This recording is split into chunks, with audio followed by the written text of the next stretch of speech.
perlu kami sampaikan ya, kegiatan-kegiatan kita selama kita ada di Museum Pusaka Nias atau di tempat ini. Yang pertama, tentang pengenalan pusaka Pulau Nias. Yang menjadi narasumber kita dalam hal ini nanti adalah langsung Bapak Direktur Museum Pusaka Nias. Jadi untuk mempersingkat waktu dan tempat kami persilakan kepada Bapak. Sepertinya walaupun baru saja melewati matahari yang panas, tapi saya melihat wajah-wajah kalian ini seperti merah merona karena kena matahari atau karena lagi bersemangat? Lagi bersemangat ya? Ditambah dengan sinar matahari. Karena itu Yahoo Veku. Yahoo. Oke. Dari SMK Sawo ya. Dan Ibu Gia yang saya hormati, Yahoo Ibu Gia. Terima kasih kita bertemu di sini di Museum Pusaka Nias untuk mengenal apa saja yang ada di pulau kita, Pulau Nias.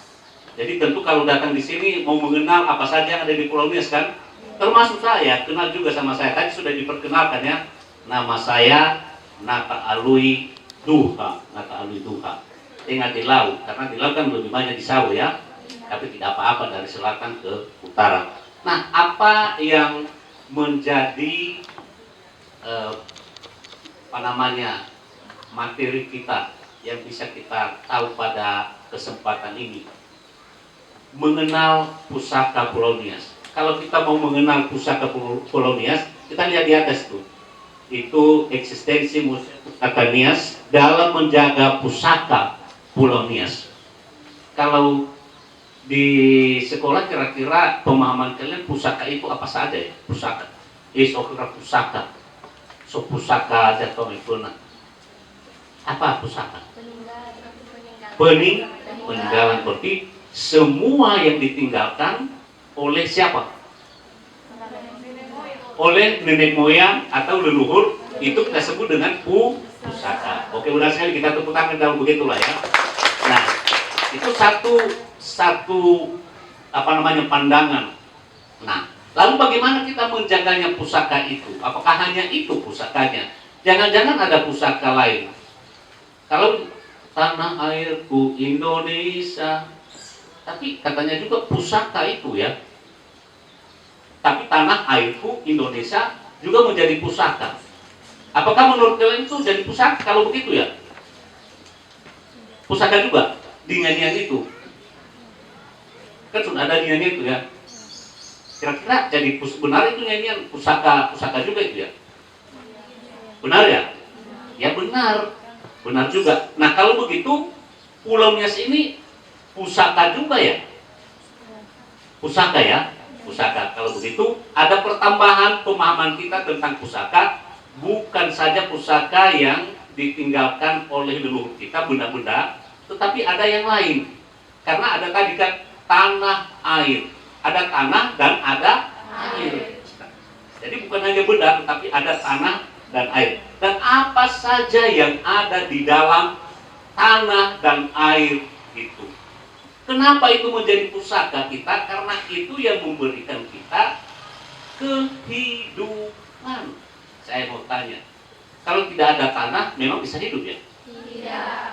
Kalau tidak ada air, manusia bisa hidup? Tidak bisa. Berarti manusia yang punya pusaka yang ditinggalkan tadi, dia tidak bisa hidup kalau tidak ada tanah dan air. Maka boleh dikatakan pusaka yang paling penting berarti adalah Pulau Nias, yaitu yang terdiri dari tanah dan air.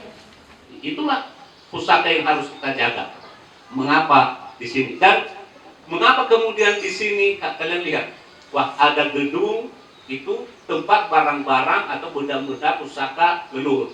Lalu ditanam semua pohon-pohon. Lalu ada burung, ada binatang, ada tanaman-tanaman berkhasiat obat, ada patung, macam-macam. Kenapa? Karena itu semua pusaka Pulau Nias. Pusaka yang memberikan kita kehidupan. Jadi tidak hanya pusaka budaya, tapi semua itu pusaka Pulau Nias. Ada Tuhe Berua. itu di depan ada berua. Kalau di kecamatan Tuyan Berua masih ada beruanya ya, tidak ada lagi, tinggal kenangan yang seharusnya, karena itu pusaka kita. Pusaka ada nama kecamatan tapi tidak ada beruanya, pohonnya kan sayang sekali. Dan pohon itu berkualitas untuk rumah, untuk jembatan dan sebagainya, bermanfaat. Jadi pusaka itu memang mendukung kehidupan, bukan beban dia. Jadi itulah mengapa kita harus pelihara. Di sini sekarang di Museum Pusaka Nias ini sengaja kami kasih ini. Ini yang poster yang Oke Tasauri, ya, Oke Tasauri Badanuniha, pusaka Nias yang hidup. Adalah pusaka Nias yang hidup. Apa itu pusaka Nias yang hidup? Semua satwa yang ada di pulau kita ini itu pusaka. Kenapa? Kalau dulu banyak sekali, misalnya babi hutan, kijang, kancing, landak di sini, itu menjadi sumber protein juga bagi penduduk. Tapi selain itu, artinya itu juga sumber kekayaan dari daerah kita. Sekarang tidak ada lagi burung-burung, ada burung mungkin 1-2. Tidak ada lagi satwa-satwa tersebut rusak. Ada lagi yang bisa melihat rusak. Tidak ada lagi. Di air semua habis udangnya, habis ikannya karena dikasih racun. Nah, air sudah mengecil, tidak lagi besar-besar sumber airnya. Akhirnya kita kesulitan mendapat air minum. Pohon sudah habis sehingga cepat sekali banjir dan kemudian tanah menjadi tandus. Ini semua pusaka kita yang hidup yang habis. Nah, bayangkan begitu banyak seharusnya yang kita jaga. Bukan saja tadi pohon berberua ya, bukan saja tanah, bukan saja air, tapi semua yang ada di jagat ini, karena itu akan mendukung kehidupan manusia. Bagaimana kali kita hidup kalau tidak ada yang mendukung kehidupan kita? Nah, salah satu yang paling penting menjadi perhatian kita, anak-anak kami, adalah Beonias. Siapa yang pernah melihat Beonias? Beonias. Magiau bahasanya Beonias. Semasih saya kecil itu masih ada di hutan, di pohon-pohon. Sekarang tidak ada lagi. Yang ada di kandang, keduanya ada di kandang. Bukan di hutan, tapi di kandang. Nah, kenapa ini penting? Coba bayangkan, kalau kita di seberang Dugu, para pejabat, mereka selalu pesan, kasih aku Beonias Magiau. Lalu orang-orang di luar di sana juga mereka tidak mengenal Niasnya. Tapi burungnya dari Nias mereka kenal. Bukan burungnya orang Nias ya. Magiau. Kenapa? Karena burung beo itu pintar berbicara. Terkenal di luar. Itu. Sebelum terkenal Nias ini, sekarang kan gampang karena ada media sosial, ada TV dan sebagainya. Dulu belum ada. Beonias telah menjadi iklan. Tahu artinya iklan ya? Promosi yang memperkenalkan itu Pulau Nias kita ini di luar. Bukan kita, saya tidak mampu menjadi iklan atau yang mempromosikan Pulau Nias ini atau Nias ini. Tapi Beonias telah menjadi alat atau sarana untuk memperkenalkan Nias ini di luar sana. Mereka kenal burung beo, tapi mereka tidak kenal orang Nias. Paling-paling mereka kenal orang Nias kalau di sana, atau kita mengomihamu, ada bunda Eva Udu, kamu elemu gei. Paling-paling begitu kan yang jelek-jelek kan. Tapi citra yang baik yang ada sama beo dikenal pun, burung itu selalu dicari. Itu menjadi semacam pemikat bagi orang luar untuk bisa mengenal Pulau Nias, untuk bisa datang ke Pulau Nias. Inilah pemikat lah, apa bahasa Nepal atau pulau vokasi pemikat. Jadi ini yang tidak kita punya. Saya saja tidak punya itu. Saya tidak bisa berhasil memikat orang banyak atau dari luar untuk bisa datang ke sini melihat Pulau Nias. Tapi beo rupanya itu secara alamiah menjadi iklan, menjadi pemikat orang-orang yang menjadi daya tarik bagi pulau kita, Pulau Nias. Nah, tapi sekarang sudah habis. Karena itu saya mengajak kita semua satwa-satwa kita belajar bukan hanya beo, karena itu kekayaan alam kita. Ya, kalau di beberapa tempat, misalnya di Bali, itu burung yang kecil saja mereka pelihara karena itu daya tarik pariwisata. Tapi kita di sini asal kita tahu burung, semua anak pasti ketapel ya. Lalu ada tembak. Nah, ini kebiasaan, ini tradisi yang harus kita ubah untuk mencintai lingkungan kita, mencintai satwa-satwa yang ada di Pulau Nias. Kecuali itu mengganggu kita sekali kan, membahayakan kita. Kalau tidak membahayakan kita, marilah kita melindungi pusaka Pulau Nias, terutama burung-burung atau satwa-satwa yang langka. Misalnya, apa yang kalian tahu satwa yang langka? Magiau. Terus apa lagi yang kalian tahu? Banyak itu. Tetehua yang terakhir, apa tetehua ya? Murai batu. Apalagi gogoaya. Gogoaya juga rangkong. Mungkin kalian tidak tahu lagi. Rusa. Ada lagi itu merpati hutan perak. Nah, itu nanti contoh seperti yang ada di sana. Kalian nanti bisa lihat burung-burung itu ya. Nah, itu semua sebenarnya hewan yang dilindungi. Hati-hati, hanya karena di sini kalau ada yang menembak sebenarnya ada undang-undangnya. Itu penjaranya 5 tahun. Tapi di sini ya belum ada sadar-sadar kita soal hukum itu. Dan 100 juta dendanya kalau ada yang menembak. Supaya kita tahu juga itu ya, yang misalnya membunuh burung itu. Itu sekedar soal burung, bagaimana satwa yang harus kita lindungi di Pulau Nias. Saya mengajak anak-anak kami sekalian, nanti kalau kebetulan bapak kita, saudara kita kerjanya penembak satwa, bukan penembak burung orang, ya, maka kita coba kasih pemahaman, jangan ada salahnya kan, apalagi kalau burungnya cantik sekali warna burungnya kan, janganlah, apa salahnya, kenapa ditembak? Kan tidak rugi, kan tidak merugikan kita, biarkan mereka hidup. Saya mau tanya, kalau sekarang warna-warna yang disukai orangnya warna apa? Coba, 1 merah, terus kuning, terus hitam. Putih tidak? Tahu ya? Ya. Nah, karena otomatis putih selalu ada. Ya, tidak isu karena yang nampak itu kan merah, menyolok kan? Kemudian kuning, kemudian hitam. Nah, kalau ditanya kemudian dari mana orang Nias kemudian warna itu mereka dapat? Mereka mendapat pemikiran warna itu dari mana? Ada yang menyebut warna itu dari Jerman, karena bendera Jerman, kalau lihat ya, kuning, merah, hitam. Lalu mereka bilang, oh, berarti orangnya meniru warna itu dari Jerman. Saya katakan tidak. Jerman itu masuk ke Nias kapan? Warna itu sudah hadir sebelum orang Jerman masuk ke Nias. Dari mana mereka lihat?